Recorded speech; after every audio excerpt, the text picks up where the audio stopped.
The radio crackled with the kind of static that makes seasoned pilots sweat. 23,000 feet above the Zagros Mountains, Captain Nix, Raven Calloway's F-16 Fighting Falcon hung suspended in hostile airspace like a bird caught in a spider's web.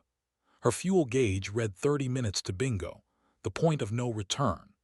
Below her, Iranian surface-to-air missile sites tracked her every movement, their radar signatures painting deadly arcs across her threat display. But it wasn't the missiles that had her trapped. It was the F-35 Lightning II squadron that had abandoned her. "Raven, this is Phantom Lead," came the cold transmission through her headset. "RTB immediately. Operation is scrubbed. Return to base." The words hit like ice water. Phantom Lead Lieutenant Colonel Marcus Viper Hastings commanded the stealth fighter squadron that was supposed to escort her reconnaissance mission. Instead, they'd pulled back the moment Iranian MiG-29s appeared on radar, leaving her exposed in her older, less sophisticated aircraft. The mission parameters were clear. Photograph the underground nuclear facility hidden beneath the mountains. Intelligence suggested weapons-grade uranium was being enriched there, threatening the delicate peace of the Middle East. But when enemy fighters scrambled, the F-35s had vanished into the clouds like ghosts, their stealth technology rendering them invisible to friend and foe alike. "Negative, Phantom Lead," Raven replied, her voice steady despite the adrenaline coursing through her veins. "Mission incomplete. Require 2 more passes for target confirmation." Her camera equipment needed perfect angles to penetrate the facility's camouflaged exterior. One blurry photograph could mean the difference between preventing a war and starting one. "Raven, you are ordered to RTB. You're flying a legacy aircraft against 4th-generation fighters. Your survival probability is 0. Legacy aircraft. The words stung because they were true. Her F-16, despite recent upgrades, was decades older than the sleek F-35s that had left her behind. In air combat, age meant vulnerability, but it also meant something else: experience. While the F-35 pilots had trained on simulators and theoretical scenarios, Raven had learned to fly in actual combat. She'd earned her call sign during night raids over Afghanistan, where her ability to disappear into darkness had saved countless lives. The irony wasn't lost on her. The woman they'd nicknamed Raven for her stealth and cunning was now the most visible target in the sky. Iranian pilots were already adjusting their intercept vectors, their MiG-29s climbing steadily toward her altitude. She had perhaps 8 minutes before they reached firing range. But 8 minutes was all she needed to complete the mission, if she lived that long. The Iranian MiG-29s climbed through 18,000 feet, their twin engines carving contrails across the azure sky like chalk marks on a deadly blackboard. Captain Nix Calloway adjusted her F-16's heading, diving slightly to gain speed while maintaining her camera angle on the target below. The underground facility's ventilation shafts were barely visible through the mountain's natural camouflage, but her trained eye caught the geometric patterns that betrayed human construction. "Raven, this is Tower," came the transmission from Incirlik Air Base in Turkey. "We show 4 bandits closing on your position. Recommend immediate egress." 4 MiGs. Raven's thumb hovered over her chaff and flare dispensers while her left hand gripped the control stick with the kind of steady pressure that comes from years of combat flying. She'd faced worse odds over Kandahar, though never alone. The memory of her wingman's voice echoed in her headset. Staff Sergeant Luna Phoenix Rodriguez, killed when their formation was ambushed by Taliban-operated surface-to-air missiles 3 years ago. Phoenix had died covering Raven's escape, and the guilt had followed her across every mission since. "Copy Tower, beginning evasive maneuvers." Her voice remained calm, professional. Inside her helmet, sweat beaded along her forehead despite the aircraft's environmental systems. The F-16's radar warning receiver began its ominous chirping. The Iranian pilots were attempting to lock onto her with their weapons systems. 3 miles below, The nuclear facility security teams had undoubtedly spotted her aircraft. Satellite communications were likely scrambling between Tehran and the mountain complex, coordinating a response that would soon include more than just fighter aircraft. Raven had perhaps 5 minutes before surface-to-air missiles joined the aerial ballet of death surrounding her. Her camera system finally achieved optimal angle and range. The facility's main entrance, disguised as a mining operation, filled her targeting display. Electromagnetic signatures from deep within the mountain confirmed what intelligence had suspected. Centrifuges were spinning, uranium was being enriched, and the world was closer to nuclear catastrophe than most people realized. "Phantom lead, Raven," she transmitted to the F-35 squadron leader. "Target confirmed. Beginning data transmission." Her finger found the upload switch, sending encrypted photographs through military satellite networks to intelligence analysts thousands of miles away. "Raven, break off immediately. You're about to be engaged." The nearest MiG-29 was now 6 miles out and closing. At their combined approach speed, Raven had less than 90 seconds before the Iranian pilot would be within missile range. Her F-16's radar system detected the distinctive signature of R-77 Adder missiles, Russian-built, radar-guided weapons capable of engaging targets at ranges far exceeding her own AIM-120 AMRAAM missiles. But as she prepared to dive toward the relative safety of lower altitude and rougher terrain, something unexpected appeared on her radar display. A ghost signature, barely visible, approaching from the northwest. The radar return was so faint it could have been atmospheric interference, but Raven recognized the pattern. An F-35 Lightning II, its stealth characteristics making it nearly invisible to conventional detection systems. Phantom Squadron hadn't abandoned her after all. Someone was coming back. Lieutenant Kira, Ghost, Nakamura's F-35 Lightning II materialized from the digital ether like a technological wraith. Her aircraft's stealth coating and angular design had rendered her effectively invisible to Iranian radar systems, allowing her to position herself between Raven's F-16 and the approaching MiG-29s without detection. Inside her helmet-mounted display, threat vectors danced like deadly constellations, showing her exactly where each enemy aircraft would be in the next 30 seconds. "Raven, this is Ghost," came the unexpected transmission. "Stay on your current heading. I have the lead MiG." The voice surprised Raven. She'd expected Phantom Lead's gruff commands, not the calm precision of one of his squadron's younger pilots. Ghost was known throughout the wing as a technical perfectionist, a pilot who could thread a needle with a Sidewinder missile but had never proven herself in actual combat. Today would be different. "Ghost, you're ordered to maintain stealth profile," came Phantom Lead's angry transmission. "RTB immediately." "Negative, sir. Raven's mission takes priority." Ghost's F-35 was now 3 miles from the lead Iranian fighter, close enough to achieve a targeting solution but still invisible to enemy radar. Her finger hovered over the weapon's release switch, waiting for the optimal moment. In air combat, timing meant everything.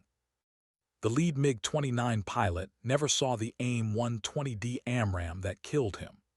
Ghost's missile streaked through the thin air at Mach 4, its advanced seeker head adjusting course to compensate for the Iranian pilot's last-second evasive maneuvers.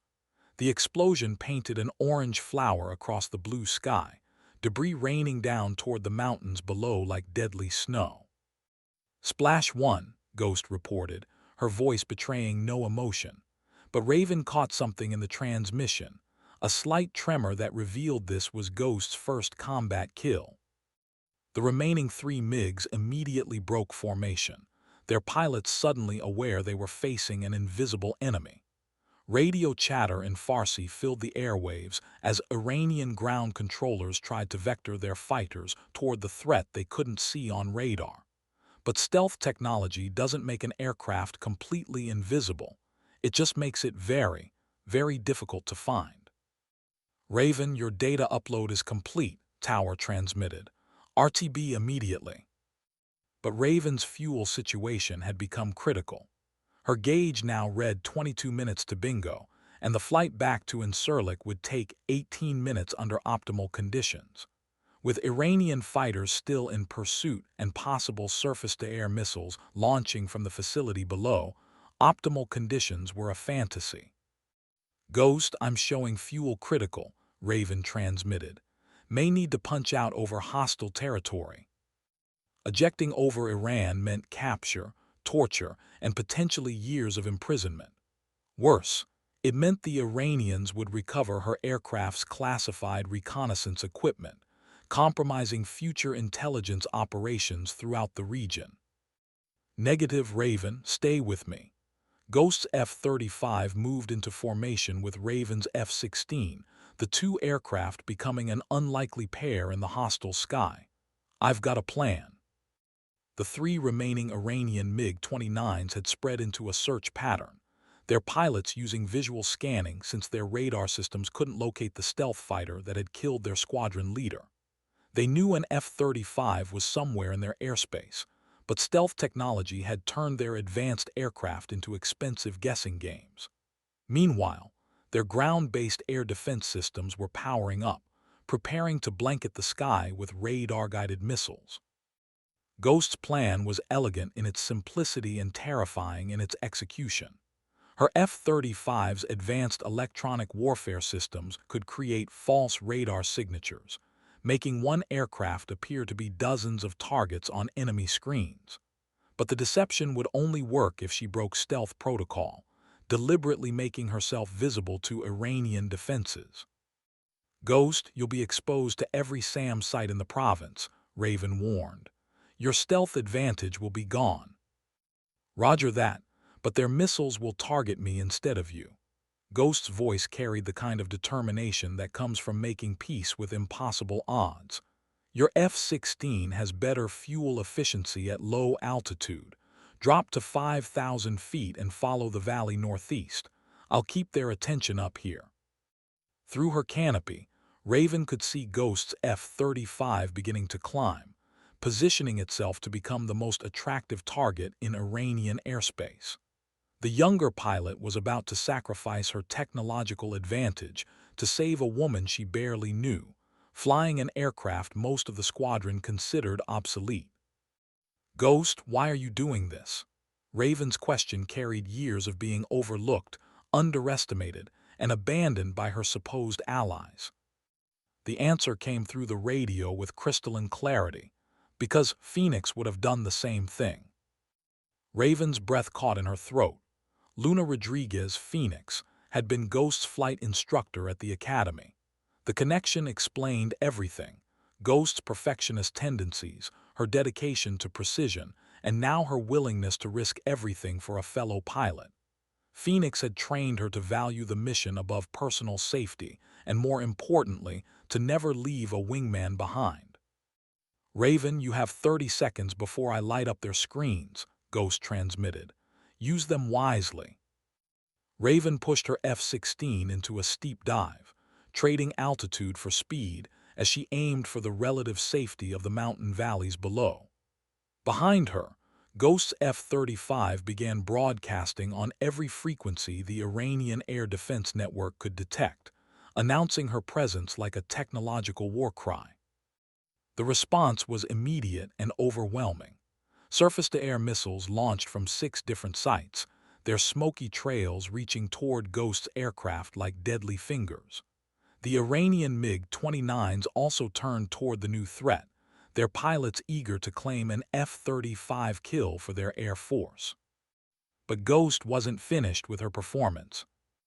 Ghost's F-35 became a symphony conductor orchestrating chaos across Iranian airspace. Her electronic warfare systems painted dozens of false targets on enemy radar screens, creating a phantom air armada that sent surface-to-air missile sites into overdrive. S-300 missiles streaked skyward in expensive desperation, their operators unable to distinguish between real aircraft and electronic ghosts. "Raven, I count 16 missiles in the air," Ghost reported, her voice steady despite being the focus of every weapon system within 50 miles. Continue your descent. Valley floor should mask you from radar. 5,000 feet below, Raven's F-16 hugged the mountainous terrain, using the natural geography to break radar lock from pursuing aircraft. Her fuel gauge now read 19 minutes to bingo, still critical, but manageable if she could maintain her current flight profile. The narrow valley twisted like a serpent through the Zagros Mountains, forcing her to maintain constant course corrections while enemy fighters searched the sky above. "Ghost, you've got 3 MiGs converging on your position," Raven warned, watching her radar display track the Iranian fighters. "They're attempting to bracket you." "Roger, time to show them what American engineering can do." Ghost's F-35 suddenly accelerated, its Pratt & Whitney engine pushing the aircraft beyond Mach 1.2. The sonic boom echoed through the mountains like thunder, announcing her presence to every living thing within 10 miles. The lead Iranian pilot, Major Hassan Kazmi, was a veteran of the Iran-Iraq War with over 2,000 flight hours in various aircraft. He'd engaged American fighters before during tense encounters over the Persian Gulf, but he'd never faced an F-35 in actual combat. His MiG-29's radar system struggled to maintain lock on the stealth fighter, the contact appearing and disappearing like a ghost on his display. "Control, this is Eagle 1, Kazmi transmitted in Farsi. "Target is using advanced countermeasures. Request guidance from ground radar." "Eagle 1 Control, we show multiple targets in your sector, weapons free on all American aircraft." But which targets were real? Kazmi's radar displayed 11 possible contacts, ranging from small reconnaissance drones to heavy bombers. His weapons systems couldn't achieve lock on any of them, and his pilots were reporting similar problems throughout the formation. Ghost's deception was working perfectly. Every missile fired at her false targets was one less weapon available for use against Raven. But the strategy came with a price. Maintaining the electronic warfare systems required flying straight and level, making her a predictable target for any pilot skilled enough to close within visual range. "Raven, you're approaching the border valley," Tower transmitted. 12 miles to friendly airspace." 12 miles might as well have been 12,000. Raven's fuel gauge now read 17 minutes to bingo, and she still had to climb out of the valley to clear the mountain range separating Iran from Turkey. The mathematics of aviation fuel consumption were unforgiving. Every foot of altitude gained would cost precious minutes of flight time. Above her, the air battle continued with deadly precision. Ghost had managed to evade 6 surface-to-air missiles through a combination of chaff, flares, and aggressive maneuvering, but the Iranian fighters were closing in. Major Kazmi had finally achieved visual contact, his MiG-29 diving toward Ghost's F-35 with the kind of aggressive attack profile that comes from years of combat experience. The engagement was about to become personal. Major Hassan Kazmi closed to within 2 miles of Ghost's F-35, his MiG-29's targeting system finally achieving a solid lock, despite the American aircraft's stealth characteristics. At this range, advanced technology meant less than pilot skill and aircraft performance. His finger tightened on the trigger, preparing to fire the R-73 heat-seeking missile that would eliminate the stealth fighter threatening Iranian airspace. "Control, Eagle 1 has lock. Fox 2. The Russian-built missile streaked away from his aircraft, its infrared seeker head tracking the heat signature from Ghost's engine exhaust. "Missile launch! Missile launch!" Ghost's threat warning system screamed through her headset as she threw her F-35 into a sharp left turn, deploying flares and chaff in a desperate attempt to break the incoming weapon's lock. The R-73 was known for its agility and resistance to countermeasures. Pilots throughout NATO called it the Archer, for its ability to find targets even under extreme defensive conditions. The missile detonated 18 feet from Ghost's left wing, close enough to pepper her aircraft with shrapnel but not close enough for a direct kill. Warning lights flooded her cockpit display as hydraulic pressure dropped, and her left engine began showing temperature spikes. The F-35's advanced flight control systems compensated for the damage, but her aircraft's stealth profile was now compromised by the visible damage to her wing. "Ghost status report," Raven called from the valley below, watching her radar track the aerial engagement. "Left engine damage, hydraulics compromised but still flying," Ghost replied through gritted teeth. Her F-35's backup systems were maintaining flight control, but her ability to maneuver had been severely reduced. Against 3 Iranian fighters, damaged aircraft meant dead pilot. Major Kazmi pressed his advantage, bringing his MiG-29 around for a gun attack. The GSH-30-1 cannon mounted in his aircraft's fuselage carried 150 rounds of 30 ammunition, more than enough to destroy the wounded American fighter. But as he lined up for the killing shot, something unexpected appeared on his radar display. "Control, Eagle 1. I'm showing a new contact climbing from the valley. American F-16, bearing 270. Raven's F-16 burst from the mountain valley like an avenging angel, climbing at maximum military power toward the aerial engagement. Her aircraft's older radar system couldn't match the F-35's advanced sensors, but she had something more valuable: 30 years of air combat experience and a burning desire to save the pilot who'd risked everything to help her. "Ghost, break right and climb," Raven transmitted. "I have the lead MiG." "Raven, negative. You don't have the fuel for air combat maneuvering." "Watch me." Raven's F-16 targeted Major Kazmi's MiG-29 with the kind of aggressive intercept profile that defied conventional tactics.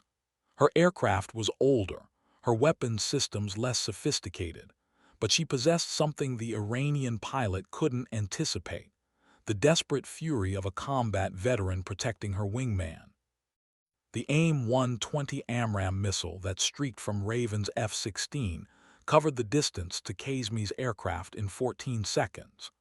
The Iranian pilot's extensive experience saved his life, but just barely.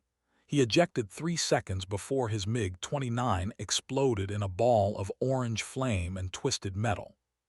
"Splash 2, Raven reported, watching the parachute deploy above the wreckage. But her fuel gauge now read 14 minutes to bingo.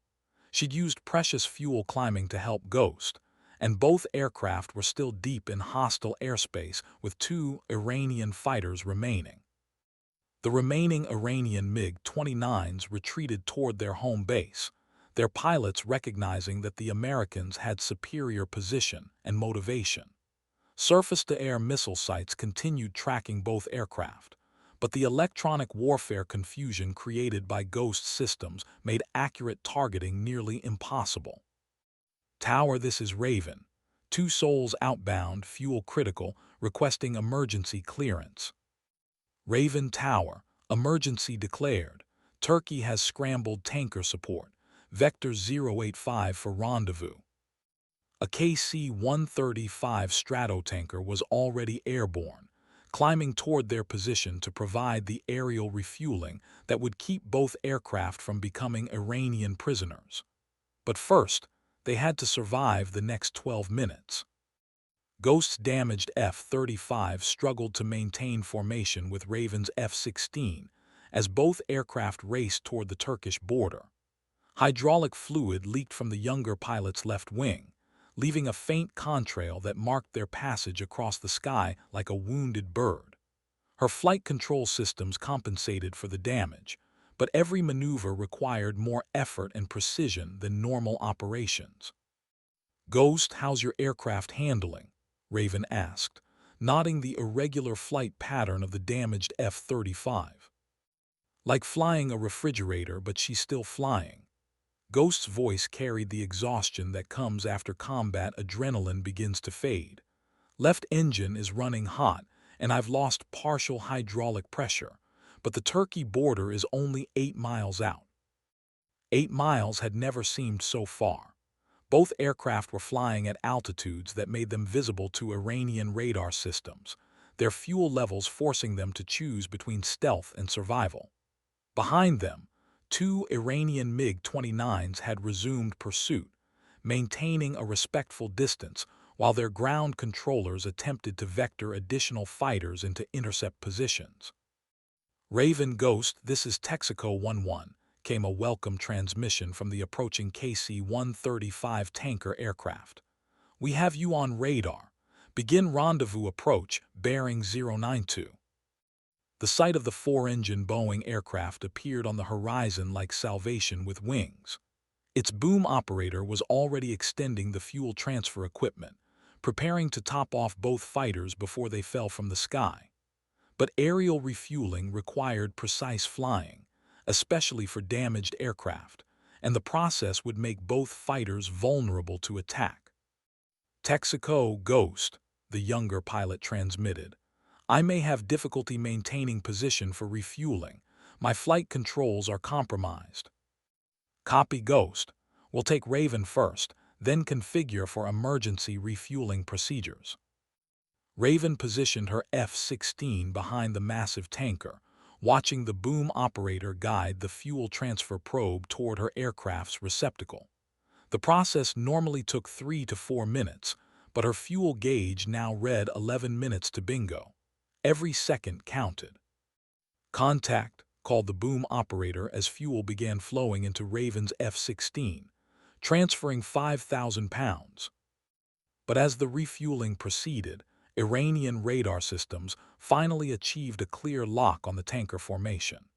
The KC-135's massive radar signature made it impossible to hide, and its slow speed made it an attractive target for long-range surface-to-air missiles. Texaco Tower. We show SAM launch from Iranian territory. 3 S-300 missiles inbound. The S-300 was a sophisticated Russian-built missile system capable of engaging targets at ranges exceeding 120 miles.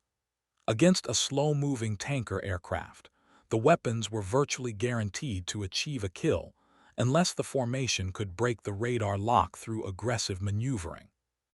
Raven, disconnect immediately, the boom operator called. We need to execute evasive maneuvers. But Raven's F-16 had only received half the fuel she needed to safely return to base. Disconnecting now meant both she and Ghost would likely run out of fuel before reaching Turkish airspace.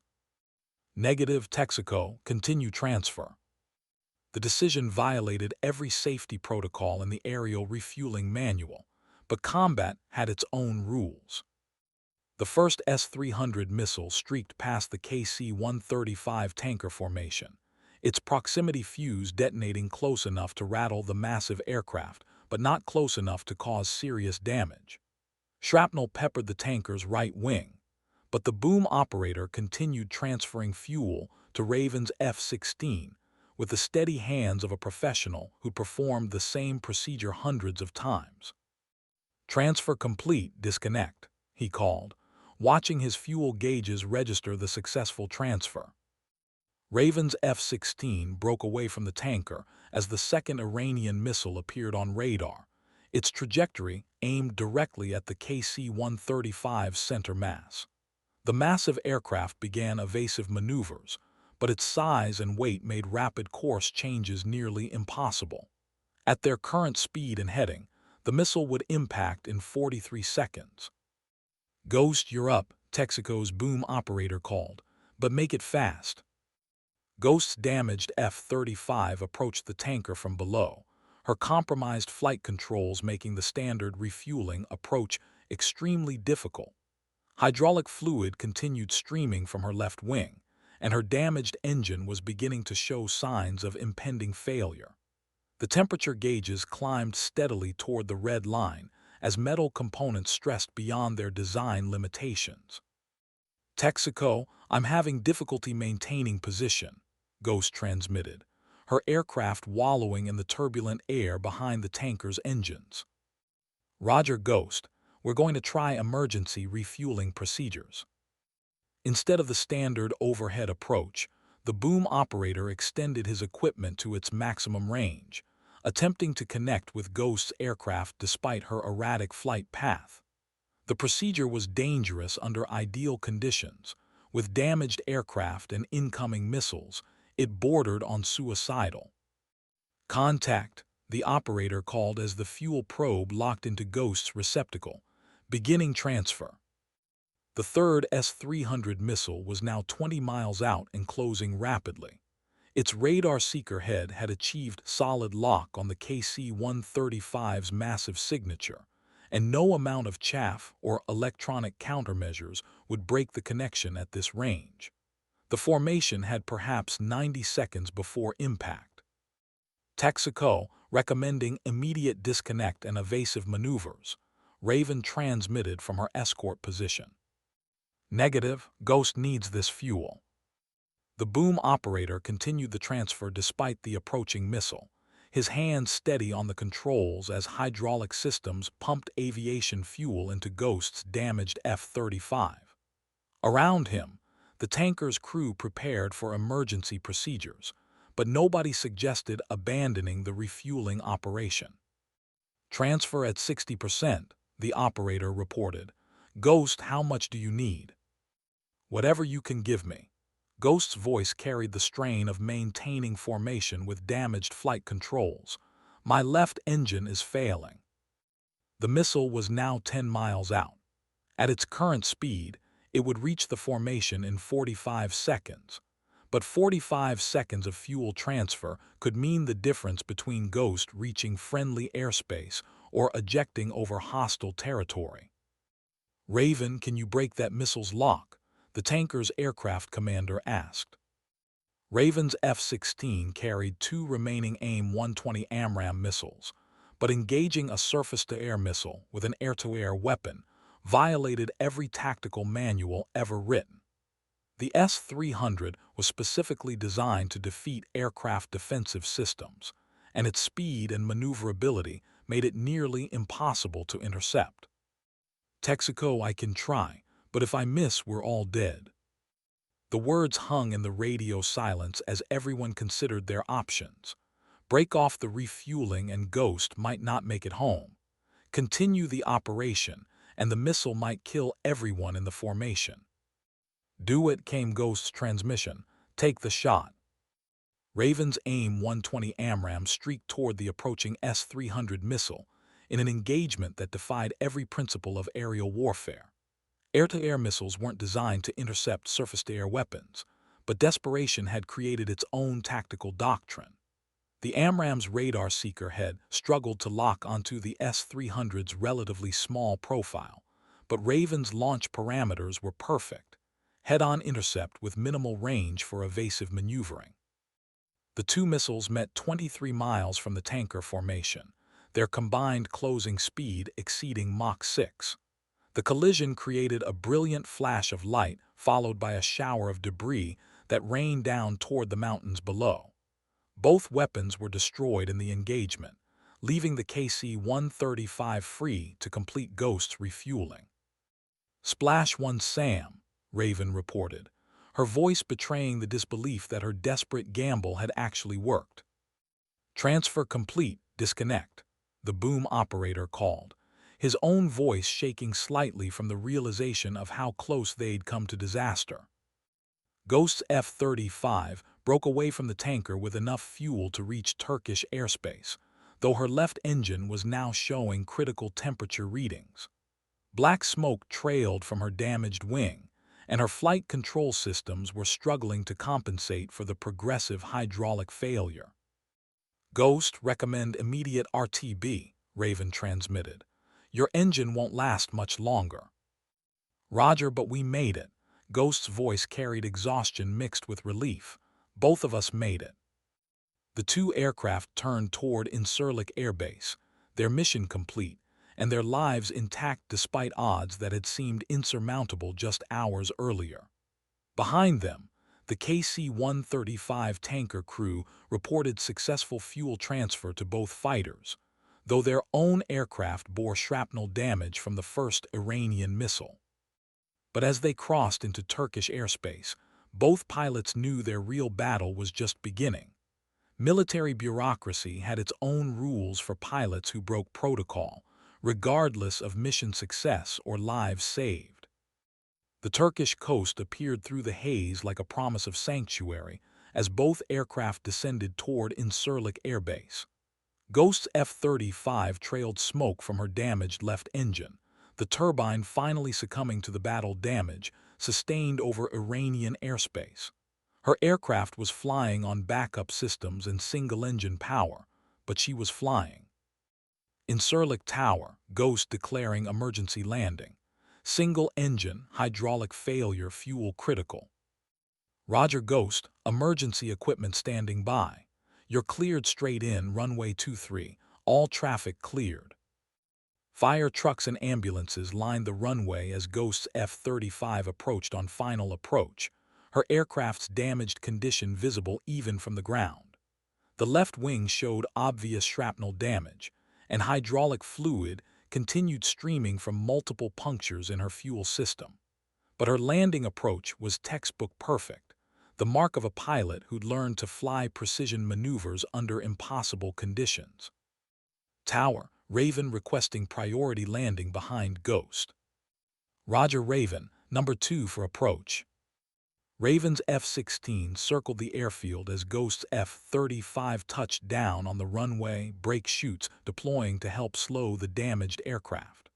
Emergency crews swarmed the stealth fighter as it rolled to a stop, but Ghost was already shutting down systems and preparing to evacuate her aircraft. Ghost, status report, Raven called as she watched the emergency response from above. Aircraft secure, pilot unhurt, just a little crispy around the edges. The humor in Ghost's voice couldn't hide the exhaustion both pilots felt after their ordeal. They'd completed an impossible mission, saved each other's lives, and somehow managed to return to friendly territory despite overwhelming odds. But their celebration would be short-lived. Lieutenant Colonel Marcus, Viper, Hastings was waiting on the flight line as both aircraft shut down, his expression promising a conversation that neither pilot would enjoy. As Phantom lead, he'd ordered both pilots to return to base when the mission became too dangerous. Instead, they disobeyed direct orders, engaged enemy aircraft, and violated protocols designed to protect expensive military assets. Captain Calloway, Lieutenant Nakamura, he called as both pilots climbed down from their aircraft. Debriefing room immediately. The sterile conference room at Incirlik's Intelligence Center felt more like a courtroom than a standard post-mission briefing. Hastings sat across from both pilots, his eyes reflecting the kind of anger that comes from fear. Fear that he'd nearly lost 2 of his pilots to enemy action while they were operating outside proper command authority. "Explain to me," he began, his voice carefully controlled, "why both of you felt qualified to ignore direct orders from your commanding officer." Ghost spoke first, her voice steady despite the obvious exhaustion from their ordeal. "Sir, Captain Calloway's mission was critical to operational success. Intelligence confirmed nuclear material at the target site. Abandoning the mission would have compromised national security. The mission was scrubbed due to enemy threat levels exceeding acceptable parameters," Hastings replied. "Your orders were clear. Return to base immediately."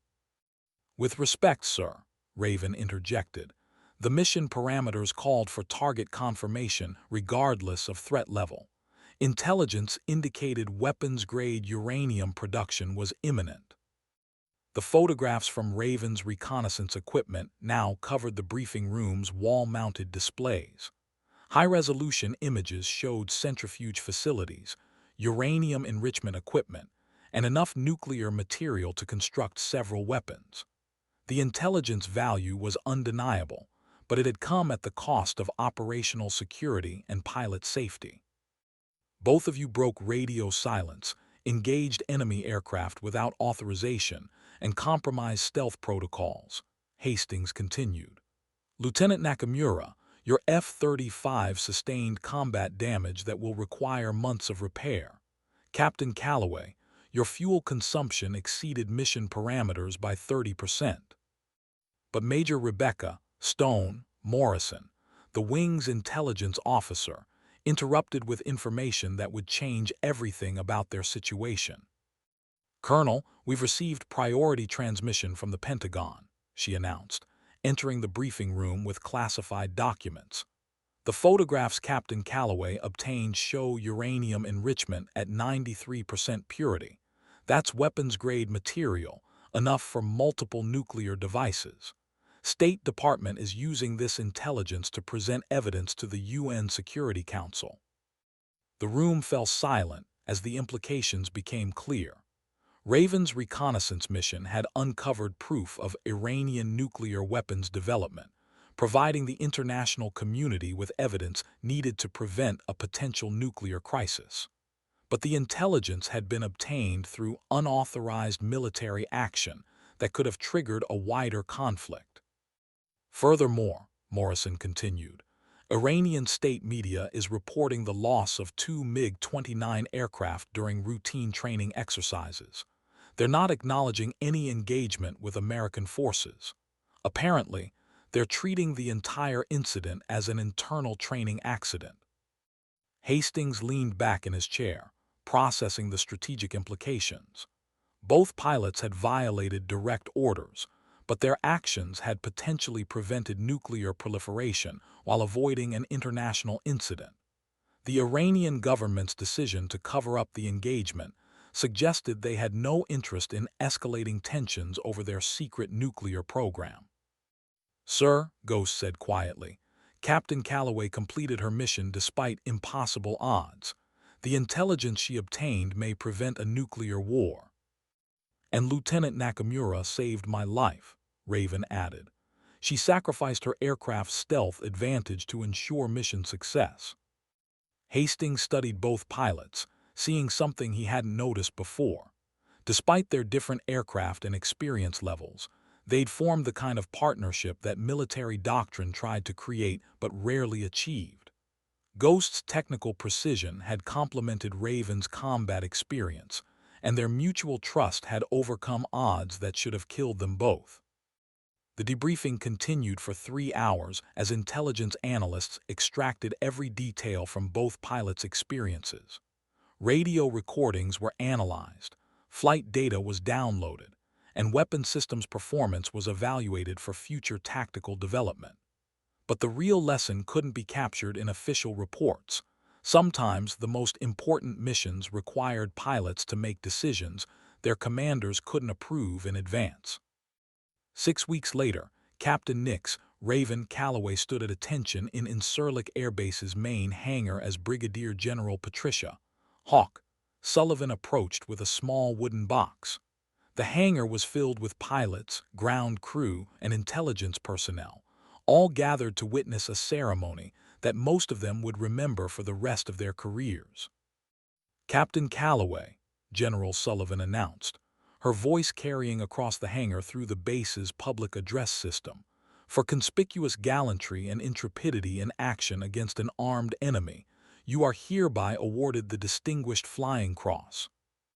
The medal represented the highest honor available to military aviators, recognizing extraordinary achievement in aerial flight under combat conditions. Only a few hundred pilots had received the decoration since its creation during World War II, and Raven was the first female F-16 pilot to earn the honor for combat action in the Middle East.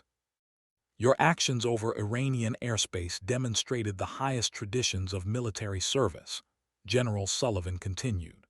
"Despite overwhelming enemy opposition and critical fuel shortages, you completed a reconnaissance mission that provided crucial intelligence regarding nuclear weapons development. Your courage and skill under fire reflect great credit upon yourself, your unit, and the United States Air Force." The citation didn't mention her disobedience of direct orders or the violations of engagement protocols that had made the mission possible. Military awards focused on results rather than methods, especially when those results prevented potential nuclear conflicts. The photographs Raven had obtained were now part of ongoing diplomatic negotiations designed to halt Iranian uranium enrichment. Lieutenant Kira Ghost Nakamura stood at attention beside her, also receiving recognition for her actions during the mission. Her medal was the Air Medal with Combat V device, awarded for heroism during aerial combat operations. The ceremony marked her transition from untested pilot to proven combat veteran, a transformation witnessed by every pilot in the hangar. Lieutenant Nakamura, General Sullivan announced, for heroism in aerial flight during combat operations, you are awarded the Air Medal with Combat Distinguishing Device. Your decisive action under fire and willingness to sacrifice personal safety for mission accomplishment exemplify the warrior spirit of American aviation. Both pilots had been promoted following their mission, Raven to Major and Ghost to Captain. The promotions came with new assignments that would separate them across different continents, but their partnership had created something that distance couldn't diminish. They'd proven that experience and innovation could overcome technological superiority when guided by mutual trust and shared purpose. After the ceremony, Raven found herself standing beside Ghost near the flight line, watching F-35s and F-16s prepare for evening training missions. The contrast between their aircraft had initially seemed like an insurmountable barrier, but combat had revealed how different generations of technology could complement each other when operated by skilled pilots.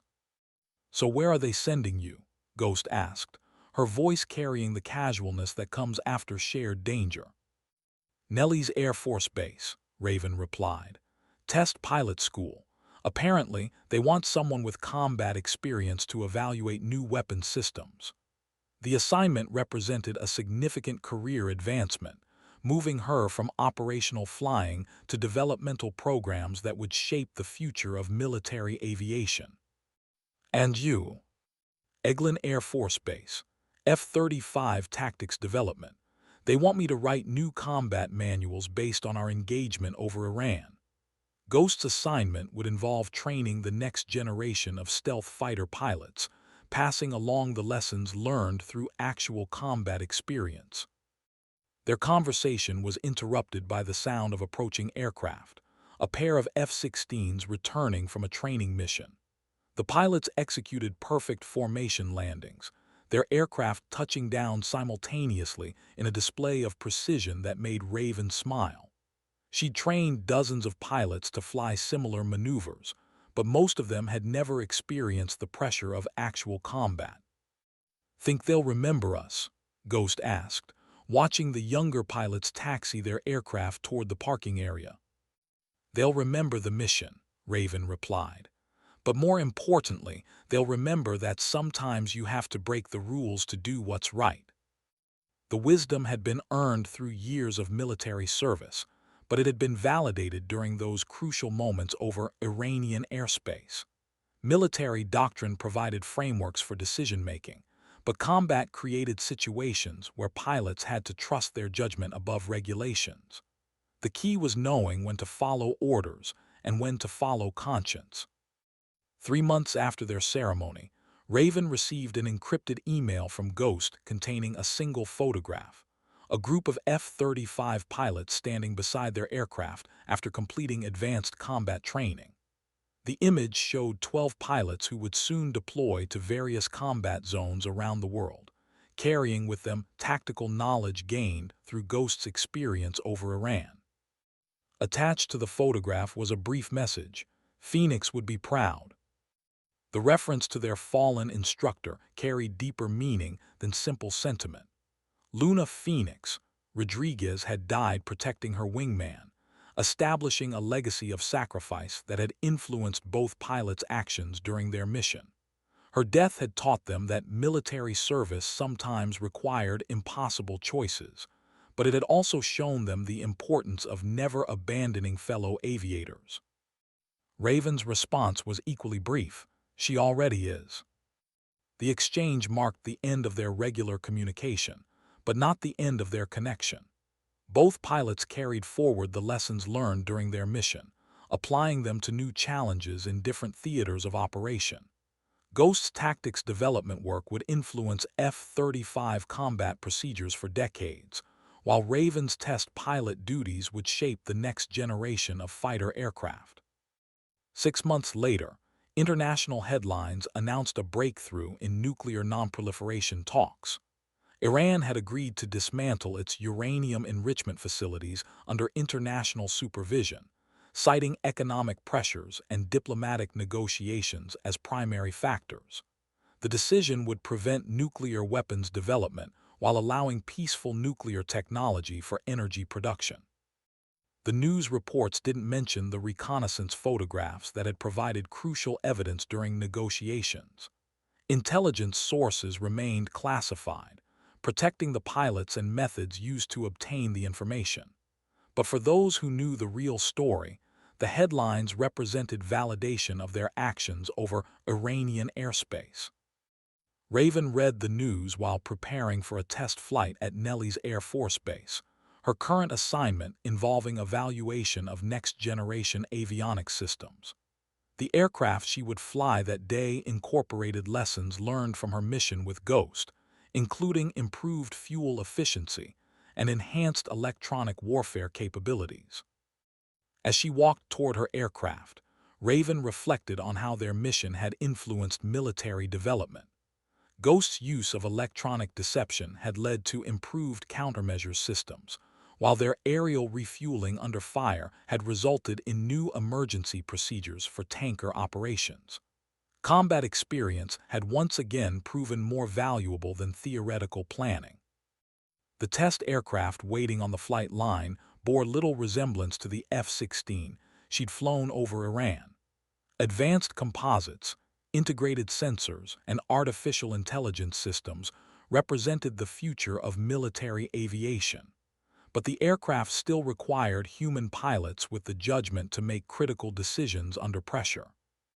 Major Calloway called her test program director, approaching with flight plans and mission parameters. "Ready for today's evaluation?" "Ready, sir." Raven's response carried the confidence of a pilot who tested herself under the most demanding conditions possible. Whatever challenges the new aircraft might present, they couldn't compare to flying combat missions against overwhelming odds. As she climbed into the cockpit, Raven noticed a small addition to her helmet bag, a patch bearing the call sign Phoenix with a note from Ghost, for inspiration during test flights. The gesture connected her current mission to their shared experience, reminding her that every flight carried forward the legacy of pilots who'd served before them. The test flight lasted 3 hours, evaluating systems that would eventually equip operational squadrons throughout the Air Force. Raven's mission reports would influence procurement decisions affecting thousands of pilots and billions of dollars in military spending. But her most important contribution couldn't be measured in technical specifications or budget allocations. She'd proven that courage and skill could overcome technological disadvantages when guided by proper training and shared purpose. Her partnership with Ghost had demonstrated how different generations of pilots could work together despite equipment limitations and procedural differences. Most importantly, their mission had shown that sometimes the most important decisions happen when pilots trust their judgment above regulations. 1 year after their mission, Major Nix Raven Calloway received an unexpected visitor at Nellis Air Force Base. Captain Kira "Ghost" Nakamura appeared at the test pilot facility during a cross-country flight, her F-35 requiring fuel and routine maintenance. Their reunion took place beside Raven's current aircraft, a prototype fighter that incorporated many of the lessons learned during their Iranian mission. "How's the tactics development program?" Raven asked, noting the subtle changes in Ghost's bearing that came with increased responsibility and combat experience. "Challenging," Ghost replied, "training pilots to think beyond their aircraft's capabilities while respecting its limitations. Some of them think stealth technology makes them invincible. And you disabuse them of that notion. I tell them about flying damaged aircraft against superior numbers while protecting a wingman in an F-16. Ghost's smile carried memories of their shared experience. It tends to adjust their perspective on invincibility. Their conversation continued through the afternoon as maintenance crews serviced Ghost's aircraft. Both pilots had advanced in their careers, taking on responsibilities that would influence military aviation for years to come. But their most significant achievement remained that mission over Iranian airspace, where they'd proven that partnership could overcome seemingly impossible odds. "I've been thinking about Phoenix lately," Ghost said as the sun began setting over the Nevada desert, "about what she would have done in our situation." "She would have completed the mission," Raven replied without hesitation, "just like we did." "But would she have approved of how we did it?" The question touched on something both pilots had considered during their subsequent careers. Military service required following orders, but it also demanded moral courage when orders conflicted with mission requirements or human life. Phoenix had died following orders, but she'd also died protecting her wingman despite those orders. "I think she would have understood," Raven said finally. "She taught us to value the mission above personal safety, but she also taught us to never abandon fellow pilots. We found a way to do both." Their conversation was interrupted by the arrival of a group of student test pilots, young aviators preparing for their first evaluation flights. Raven recognized the mixture of confidence and nervousness that characterized pilots transitioning from operational flying to developmental programs. They possessed excellent technical skills, but lacked the combat experience that provided perspective on risk and decision-making. "Major Calloway," one of the students called, "could you review our flight plan for tomorrow's test mission?" Raven accepted the documents, nodding the methodical planning that characterized academic approaches to aviation. Every contingency had been considered, every procedure had been documented, and every risk had been minimized through careful preparation. But combat had taught her that the most important moments often occurred when plans failed and pilots had to improvise solutions. "Looks good," she said, returning the flight plan. "But remember, no plan survives contact with the enemy. Trust your training, but don't be afraid to trust your judgment when circumstances change." The advice came from experience earned at 23,000 feet over hostile territory, where split-second decisions had meant the difference between mission success and catastrophic failure. Academic preparation provided foundations for aviation excellence, but combat experience provided the wisdom to know when foundations weren't enough. As Ghost prepared to depart for her home base, both pilots stood beside their respective aircraft, representing different generations of military technology but sharing common bonds forged through shared danger. Their mission over Iran had created a partnership that transcended rank, aircraft type, and geographic separation. "Stay safe out there," Raven said, offering the traditional farewell between military aviators. "You too," Ghost replied, "and remember Phoenix is still watching." The comment carried deeper meaning than simple sentiment. Luna Rodriguez's sacrifice had influenced both pilots' development, teaching them that military service sometimes required ultimate sacrifice, but always demanded unwavering commitment to fellow service members. Her legacy lived on through their actions and the pilots they would train throughout their careers. 2 years later, news reports announced the retirement of the last operational F-16 Fighting Falcons from frontline combat service. The aircraft that had served as the backbone of American air power for 4 decades were being replaced by F-35 Lightning IIs and next-generation fighters still in development. The transition represented the end of an era in military aviation. Major Raven Calloway read the announcement while preparing for another test flight, this time evaluating the aircraft that would replace the F-16 in operational service.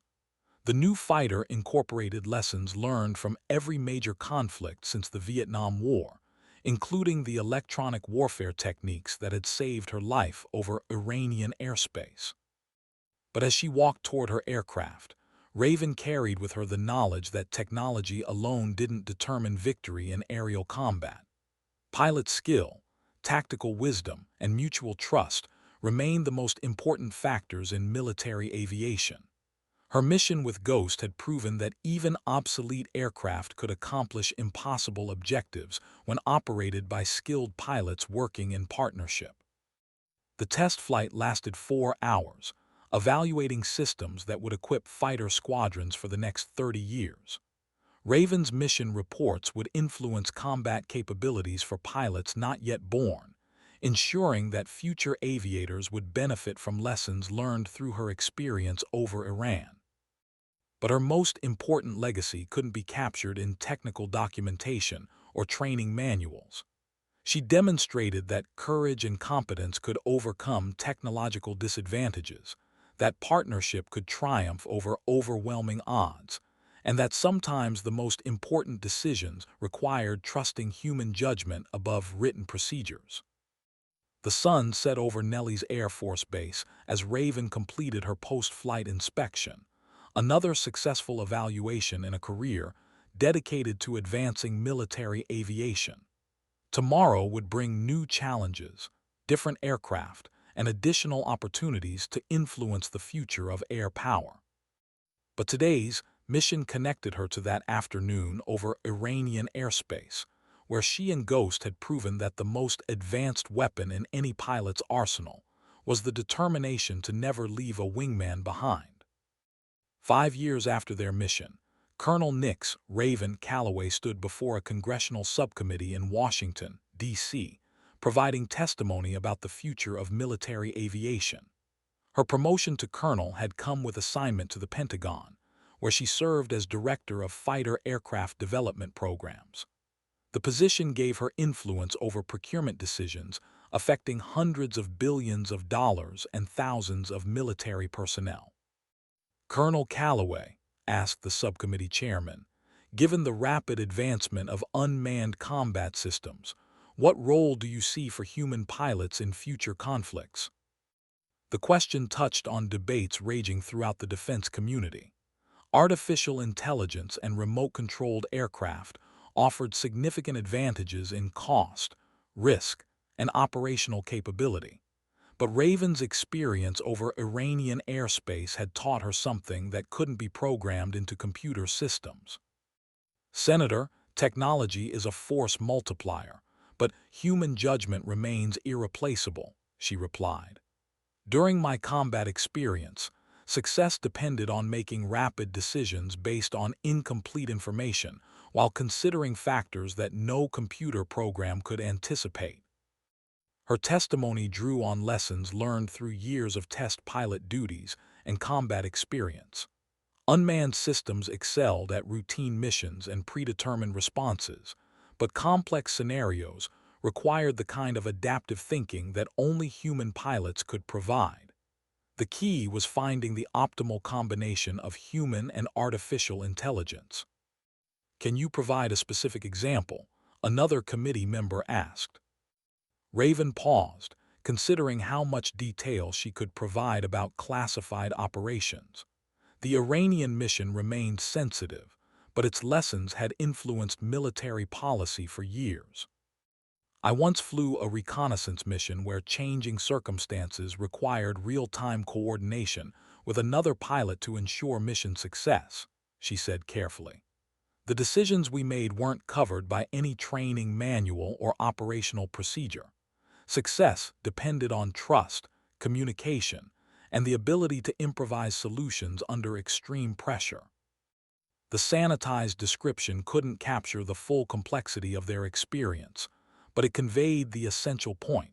Human pilots provided capabilities that no computer system could replicate. Their partnership with technology enhanced performance, but human judgment remained the decisive factor in complex scenarios. After her testimony, Raven found herself walking through Arlington National Cemetery, a routine she'd maintained during every visit to Washington. The graves of military personnel stretched across rolling hills, representing generations of service members who'd made ultimate sacrifices for their country.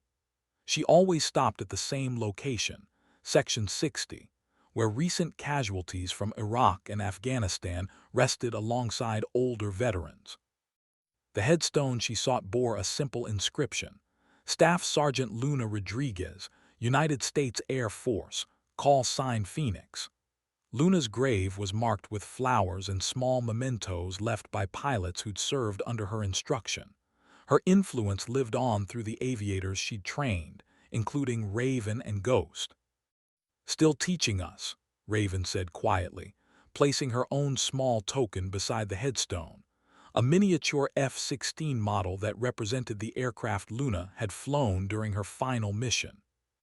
The ritual connected Raven to the broader tradition of military service, reminding her that every pilot stood on the shoulders of those who'd served before.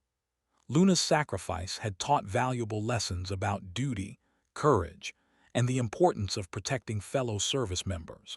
But her death had also demonstrated that military service required accepting risks that civilian life couldn't comprehend.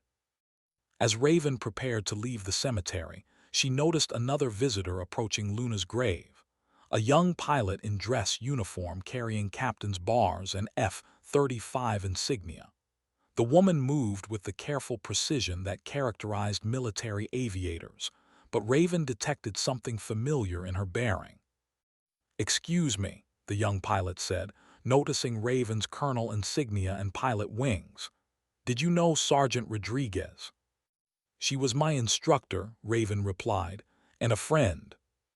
She trained my squadron commander," the captain said. "Captain Nakamura speaks of her often during our briefings." The connection surprised Raven. Ghost was now training the next generation of F-35 pilots, passing along lessons learned from Luna and their shared mission over Iran. The knowledge that Luna's influence continued spreading through new generations of aviators provided comfort that transcended personal loss. "Captain Nakamura is an exceptional pilot," Raven said. "You're fortunate to serve under her command." "Yes, ma'am. She teaches us that technology is powerful, but partnership is what wins missions." The comment echoed conversations Raven had shared with Ghost during their own training. Luna's emphasis on mutual support and shared responsibility had influenced both pilots' approach to military service, creating a legacy that continued expanding through each new class of students. As the young captain departed, Raven remained beside Luna's grave for several more minutes, reflecting on the chain of influence that connected past and present. Every pilot who'd learned from Luna carried forward her lessons, applying them to new challenges while training the next generation. Military service created continuity that transcended individual careers, building traditions that would last for decades. The following month, Raven received an encrypted message from Ghost containing news that would change both their lives. Captain Nakamura had been selected for promotion to major and assignment as commander of an F-35 squadron deploying to a classified location in the Pacific Theater. The position represented significant career advancement, but it also meant Ghost would finally command her own unit in potential combat operations. "Congratulations on the promotion," Raven replied. "Luna would be proud." "I keep thinking about what she taught us," Ghost responded, "about the responsibility that comes with command authority." The comment reflected something both pilots had learned through their mission over Iran. Leadership meant making decisions that others couldn't make, accepting responsibility for outcomes beyond personal control, and sometimes choosing between conflicting priorities. Luna's example had shown them that good commanders put their people first, even when regulations suggested different priorities. "Trust your training and trust your people," Raven advised. "Everything else is just paperwork." The advice came from her own experience transitioning from operational flying to command responsibilities. Technical competence provided foundations for military leadership, but success depended on building trust with subordinates while maintaining focus on mission accomplishment. The balance required constant adjustment based on changing circumstances and personnel.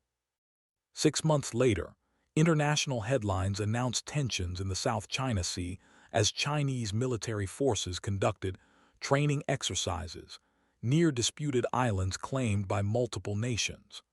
The situation required careful management to prevent escalation while protecting American allies and interests. Behind the public diplomacy, military planners were positioning assets for potential combat operations. Ghost's F-35 squadron was among the units deployed to the region, though their presence remained classified to avoid escalating tensions. Her aircraft operated from undisclosed locations, conducting reconnaissance missions and training exercises designed to demonstrate American resolve without provoking direct conflict. Raven followed the situation through classified briefings at the Pentagon, her current position providing access to intelligence reports and operational updates. The parallels to their Iranian mission were obvious: advanced aircraft operating in hostile airspace while gathering intelligence about potential threats. But this time, Ghost was the mission commander responsible for multiple pilots and millions of dollars in equipment. "How are they handling the pressure?" Raven asked during a secure video conference with Pacific Theater commanders. "Major Nakamura's squadron is performing exceptionally," replied the theater commander. "Her pilots are well-trained and highly motivated. She's developed innovative tactics that maximize our stealth advantage while minimizing risk exposure." The report didn't surprise Raven. Ghost had always possessed exceptional technical skills, but combat experience over Iran had taught her to think beyond standard procedures. Her ability to improvise solutions under pressure would serve her well as a squadron commander facing complex scenarios. But Raven also knew the weight of command responsibility. Every decision Ghost made affected the lives of her pilots and the success of their missions. The burden could be overwhelming, especially for commanders who'd experienced combat losses during their careers. 3 weeks later, Raven received another encrypted message from Ghost, this one containing news that brought both pride and concern. Completed reconnaissance mission over disputed territory. All aircraft returned safely. Intelligence confirms significant military buildup requiring immediate attention. The brief report captured the essential facts, but couldn't convey the complexity of modern aerial operations. Ghost Squadron had gathered crucial intelligence while avoiding direct confrontation with Chinese forces, a delicate balance requiring exceptional skill and judgment. Their success would influence diplomatic negotiations and military planning throughout the region. "Outstanding work," Raven replied. "Luna would be impressed." "Still learning from her example," Ghost responded. "And yours." The exchange reminded Raven that their partnership over Iran had created lessons extending far beyond their individual careers.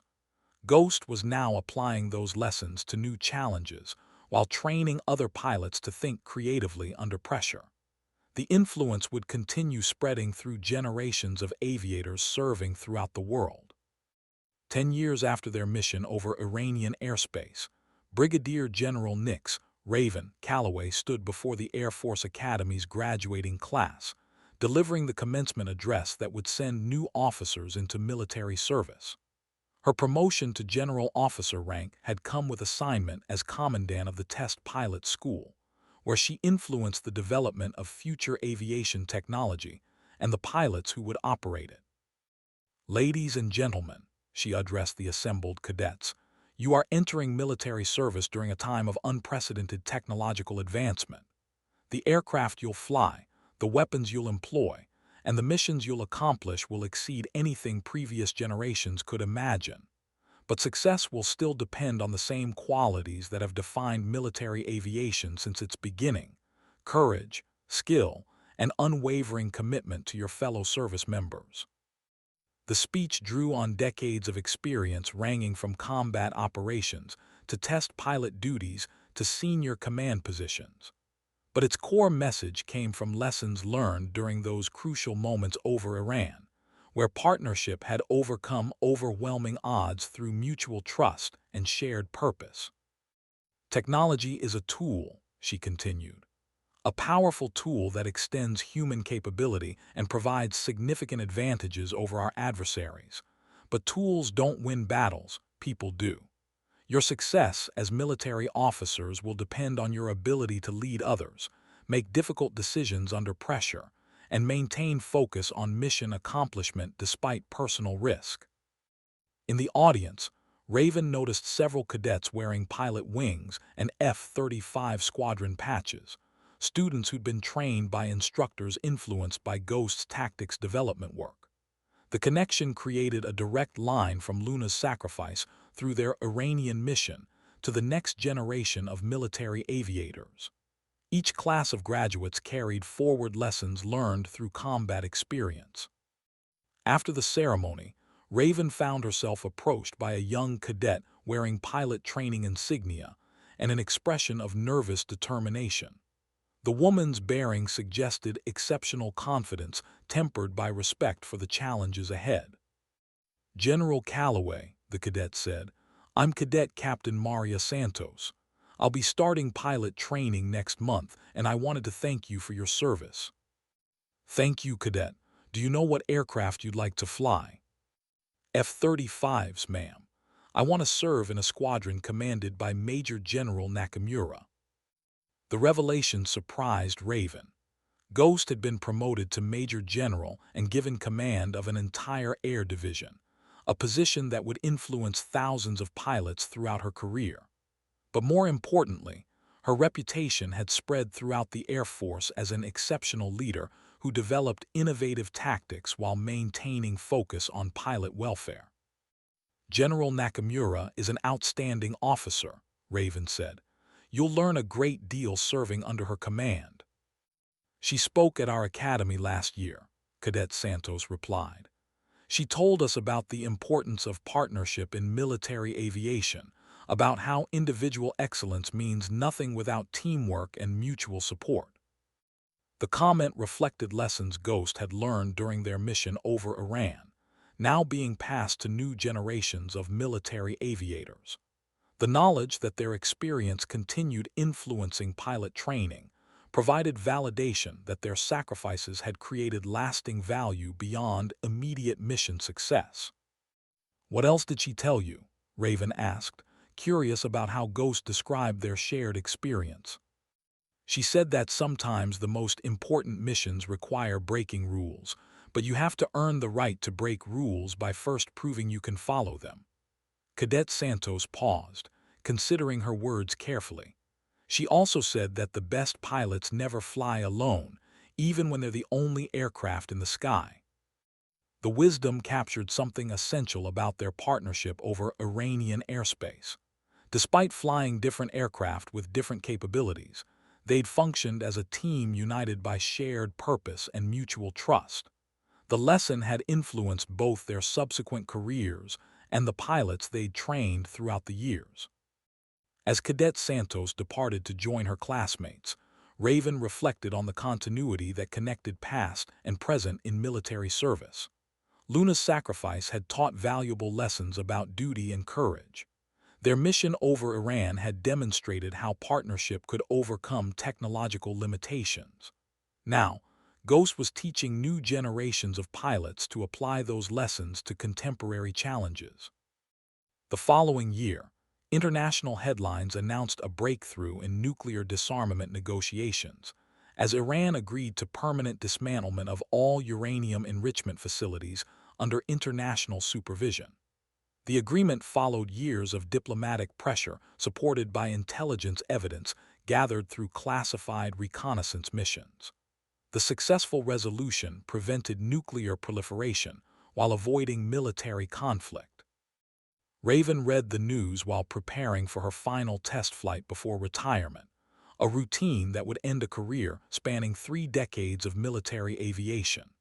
The aircraft she would fly represented the culmination of technological development she'd influenced through years of test pilot duties, advanced systems that incorporated lessons learned from every major conflict since World War II. But as she walked toward her aircraft, Raven knew that her most important contribution to military aviation couldn't be measured in technological advancement or organizational efficiency. She demonstrated that courage and competence could overcome overwhelming odds when guided by proper values and mutual support. Her partnership with Ghost had created a legacy that would influence military aviators for generations. The test flight lasted 2 hours, evaluating systems that would equip fighter squadrons for decades to come. Raven's final mission report would influence procurement decisions affecting thousands of pilots and billions of dollars in military spending. But her most significant legacy lay in the pilots she'd trained, the lessons she'd taught, and the example she'd set through 3 decades of dedicated service. After landing and completing her post-flight inspection, Raven was approached by her replacement as commandant of the test pilot school, Colonel Jennifer Phoenix Martinez, a pilot who'd chosen her call sign to honor Luna Rodriguez's memory. The selection represented more than personnel rotation. It demonstrated how Luna's influence continued expanding through new generations of military aviators. "Ready to pass the torch?" Colonel Martinez asked, her voice carrying the mixture of confidence and humility that characterized exceptional military leaders. "More than ready," Raven replied. "The school is in excellent hands." Their conversation continued through the afternoon as Raven provided detailed briefings about ongoing test programs, personnel issues, and strategic priorities. But the most important knowledge she shared couldn't be captured in official documents: wisdom about leadership, decision-making, and the responsibility that came with influencing future military capability. "Remember," Raven said as their meeting concluded, "technology advances constantly, but the human element remains constant. Your job is developing pilots who can use advanced tools to accomplish impossible missions while protecting their fellow service members." The advice reflected lessons learned through decades of military service, but its foundation came from those crucial moments over Iranian airspace, where partnership had triumphed over overwhelming odds. Every pilot who graduated from the test pilot school would carry forward that legacy, applying it to challenges not yet imagined.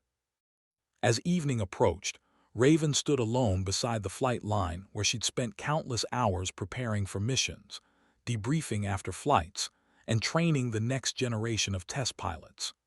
The aircraft parked around her represented the cutting edge of military technology, but they also represented the dedication and sacrifice of thousands of people who'd contributed to their development. Her phone buzzed with an incoming message from Ghost. "Heard about your retirement ceremony. Luna would be proud." "She already is," Raven replied, using the same words she'd shared years earlier. "We all are." The exchange marked the end of her active military career, but not the end of her influence on military aviation.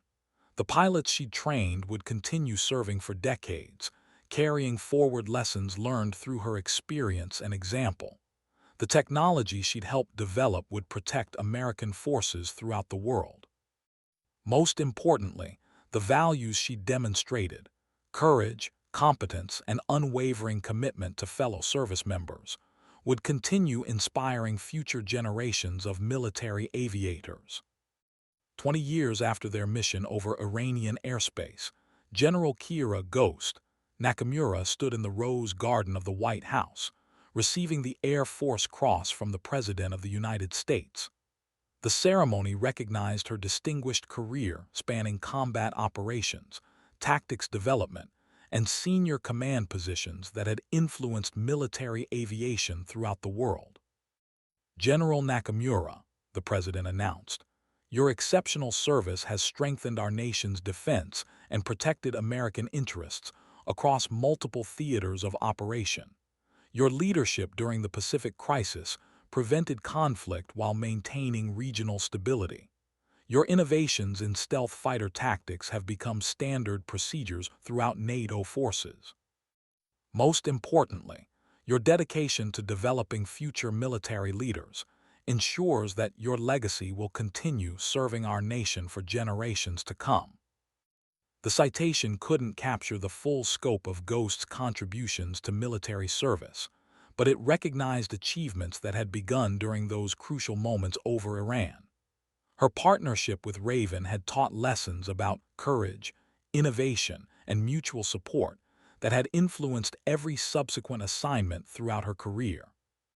In the audience, Raven watched with pride as her former wingman received recognition for extraordinary service.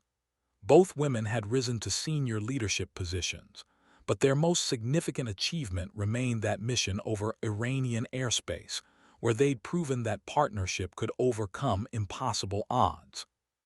After the ceremony, Ghost found Raven among the assembled guests, their reunion taking place in the same spirit of mutual respect that had characterized their relationship for 2 decades. "Congratulations, General," Raven said, nodding the additional stars on Ghost's uniform that reflected her promotion to 4-star rank. "Thank you," Ghost replied, "but we both know this recognition belongs to everyone who made that mission possible." The comment reflected something both women had learned through years of senior leadership. Individual achievements were always built on the foundation of teamwork, sacrifice, and shared purpose.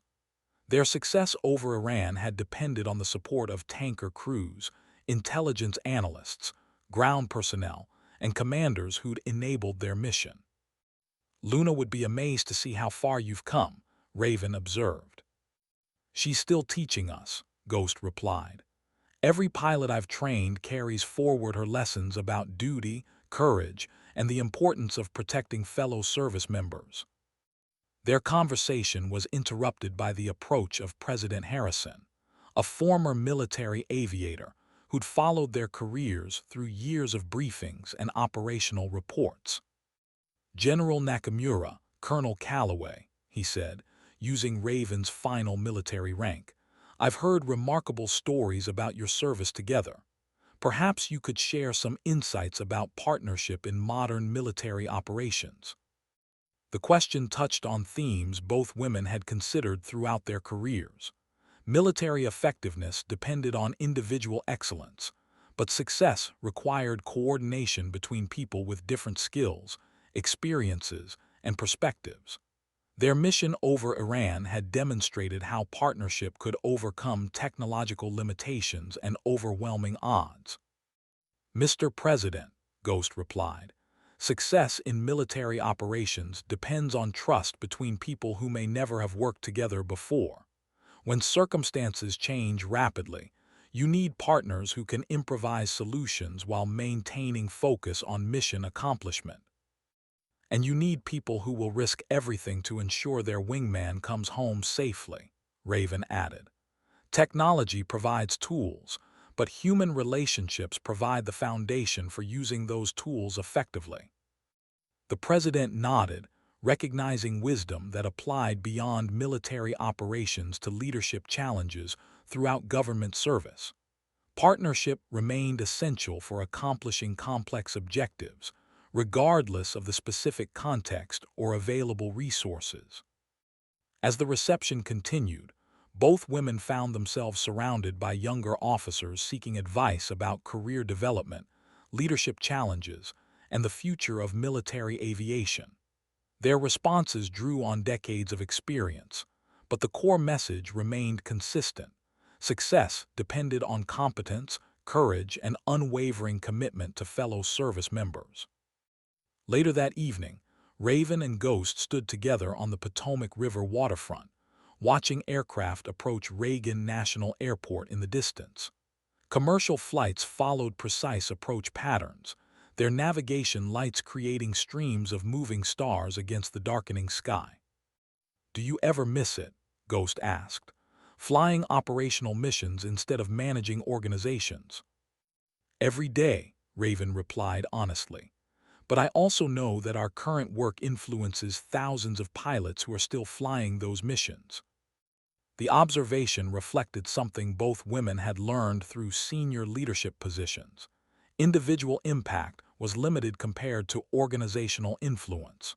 Their current responsibilities affected policy decisions, resource allocation, and training programs that would shape military aviation for decades. "I received an interesting report last week," Ghost said. "A young F-35 pilot used unconventional tactics to complete a reconnaissance mission over hostile territory. Her squadron commander said she'd been inspired by stories about two pilots who'd worked together despite flying different aircraft. The revelation provided evidence that their legacy continued influencing new generations of military aviators. Somewhere in the world, young pilots were learning to think creatively under pressure, trust their partners despite technological differences, and accomplish impossible missions through courage and determination." "What happened to the pilot?" Raven asked. "Promoted and assigned to test pilot school," Ghost replied with a smile. "Apparently, someone thought she showed exceptional potential for innovation under pressure." The story created a direct connection between their experience over Iran and the continuing development of military aviation. Each generation of pilots built on lessons learned by their predecessors, applying proven principles to new challenges while discovering their own innovations through experience. As they prepared to leave, both women paused for a final look at the aircraft passing overhead. Commercial aviation represented the peaceful application of technology developed through military research, but it also reminded them that freedom of movement depended on the sacrifice and dedication of military personnel serving throughout the world. "Luna would be proud of everything we've accomplished," Raven said. "She already is," Ghost replied, using the words that had become their traditional farewell. The exchange marked another milestone in their continuing friendship, but it also represented something larger: the enduring influence of values learned through military service and validated through shared danger. Their partnership over Iranian airspace had created lessons that would continue influencing military aviation for generations to come. 30 years after their mission over Iranian airspace, the National Museum of the United States Air Force unveiled a new exhibit dedicated to the evolution of military aviation during the early 21st century. The display featured aircraft from multiple conflicts, including an F-16 Fighting Falcon and F-35 Lightning II, positioned to represent partnership between different generations of technology. Former General Nix, Raven, Calloway, and former General Kira, Ghost, Nakamura stood before the display during the museum's dedication ceremony, their presence representing the human element behind technological advancement. Both women had retired from active military service, but continued influencing aviation through advisory positions and educational programs. "Ladies and gentlemen," announced the museum director, "this exhibit honors the men and women who advanced military aviation through innovation, courage, and dedication to mission accomplishment. The aircraft you see represent not just technological capability, but the partnership between pilots who proved that success depends on human factors as much as advanced equipment." The display included photographs from their classified mission over Iran, declassified after 3 decades to illustrate tactical innovations developed during actual combat operations. The images showed aerial refueling under fire, electronic warfare deception, and cooperative engagement between aircraft with